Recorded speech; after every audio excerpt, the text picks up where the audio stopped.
So in the mid-90s, I was going through the Special Forces qualification course, and the final exercise, the culmination exercise called Robin Sage. We were a student team of Green Berets, and we jump into this fictional country, island nation called Pineland. And what's crazy about this is it is the largest role-playing exercise in the world. Our play, Last Out, talks about this, but there are literally several counties in North Carolina involved in this. They have been since the 50s. The generations of farming families play different roles, but what it is, it's an island nation that's, you know, fictional, Pineland, and it is going through an insurgency, right? So there's an occupation force that has moved in there, and the Green Beret teams are jumping in to link up with the local partisans, the farmers, the bakers, the shop owners, and help them fight back against the occupation force. It is an amazing exercise, so well run, and so many lessons in it, and it's so applicable for Green Berets and the rest of the stuff we've done in places from Colombia to Afghanistan to Iraq. So I was going through this with my student team. We jumped in, we had a really hard insertion. The guerrillas, who are actually role players from the 82nd Airborne, young privates, they get us, they walk us all night long through this swamp. We're exhausted. We collapse in a cornfield by first light. You can feel steam coming off of us. We look like a power plant. And we sit out there, and then we start to shiver because it's in November and it's super cold out in this cornfield. In the wood line is this big fire. And there's this, I'll never forget it, like Metallica music blaring, because it's the guerrilla base.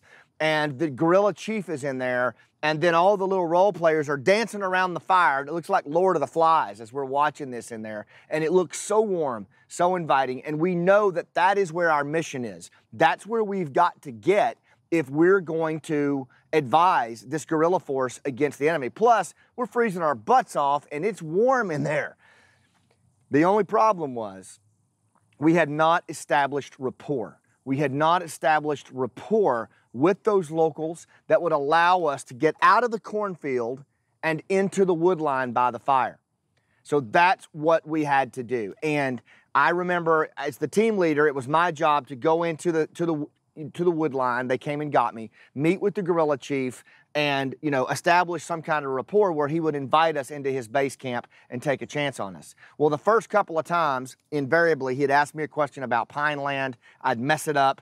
He'd feign anger, you know, and he was pretty good at it. Throw me out. I'd go walking back out into the cornfield, and the guys are like, oh my God. And they're freezing at this point. Finally, I built rapport, and we got in. And the other guys built rapport, and the mission was on.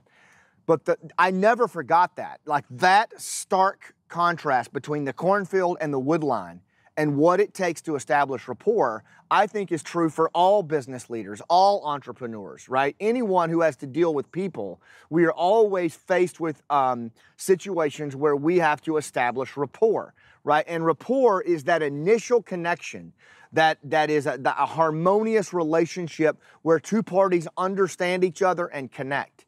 And if you don't have that rapport, because humans are social creatures who protect their jugular, they won't connect. They won't buy from you. They won't invest in you. They'll keep their distance, right? And without that rapport, it's going to be hard to close the gap, the trust gap that often exists between us and the people that we're trying to lead. So over the years, you know, I started developing, well, the Rooftop methodology for me on how do you establish rapport. And I still teach this to operators. I teach it to law enforcement. I teach it to business leaders.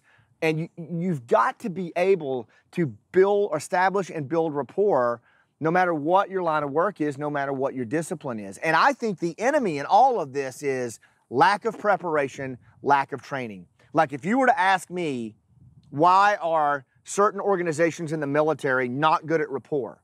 Or what typically trips up a Green Beret student as he goes into that phase? Or what trips up a senior business leader in a Fortune 100 company? It is lack of training, lack of preparation in what I call the Lawrenceian skill set that allows you to establish rapport. Now, you guys might call them soft skills. I don't call them that anymore because I believe that things like active listening, storytelling, interpersonal skills, being present in the conversation. That's all a skill set that is typically rolled up under soft skills. And I believe that's harmful to call it that because most leaders view that as weak and they push it off to the side and they only train on those things like negotiations and those kinds of things when everything else has been done. But the reality is, as humans, we're social creatures. We're not going to do a damn thing unless we have a human connection, right? You look at leaders throughout history that were strategic leaders, to include T.E. Lawrence, right, who mobilized an entire Badou nation and defeated the Ottoman Empire. That was one dude. How's that for a return on investment, right, in your people? But what did he use? He was highly decorated for valor, but history doesn't remember him for valor. They remember him for the skill set of interpersonal connection that got those tribesmen out of their own way and mobilized them to take action. It's the Lawrencian skill set of interpersonal skills that allows you to build that rapport. And not training in it is the biggest enemy we face today because we don't prepare, we don't get ready. So here's 3 things you can do to establish rapport. 1, train. Understand and identify what it is that allows you to establish rapport with someone very different than you. Maybe someone in a low trust environment, maybe a client who's upset, right? Maybe a client or a prospect that you're trying to court for the first time. Are you actually practicing that skill? If you're not, and you're just relying on instinct, well, you get what you pay for, right? So train and prepare on what it takes to build rapport. And I call that the Lawrencian skill set. These vlogs are a real good place to start. Second, do your homework before the legwork. We talked about this last week on getting surrounded on purpose. I am astounded by the number of Green Berets who will walk into a key leader engagement not having prepared, or maybe talking about it with their team sergeant on the truck ride over. Yet it's the most strategic thing that you're going to do on the whole mission. Well, the same is true with business leaders. I'll see a business leader walking into a meeting and all hands to, meet people for the first time or address their people, and they haven't prepared, they haven't done their homework. You got to do the homework before the legwork. And number 3, meet their goals first, not yours, right? The reason that I got thrown out of the wood line the first couple times is because I wasn't trying to meet the guerrilla chief's goals. I was trying to sell him on mine. I had my little agenda there, and I'm talking about what I'm going to get done. He's not interested in that. Remember, reciprocity is what drives human action.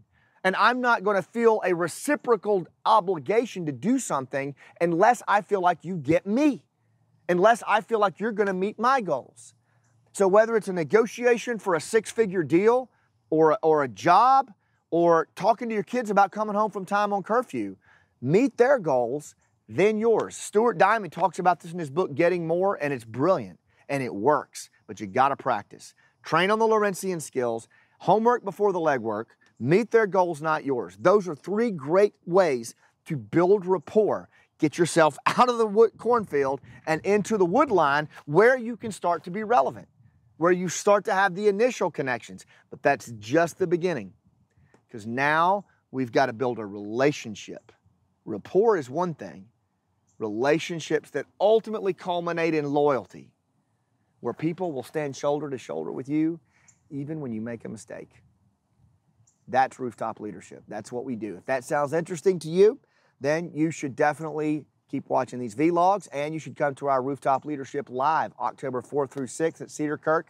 You can go right here on our website, rooftopleadership.com, and come be a part of it. It's going to sell out. It's a small group, but you will learn those critical skills of how to build rapport that nobody else in the world knows except a handful of folks.